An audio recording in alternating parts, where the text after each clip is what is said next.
এই তো পুজোর জোগাড় করার শেষ করে পূজা আরম্ভ হয়ে গেল।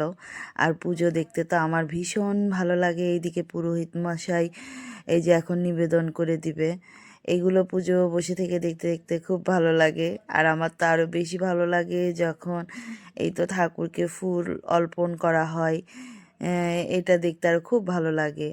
মনে হয় যে কত একটা শান্তি পাই, অনেক ক্লান্তি কষ্ট সব দূরে চলে যায়।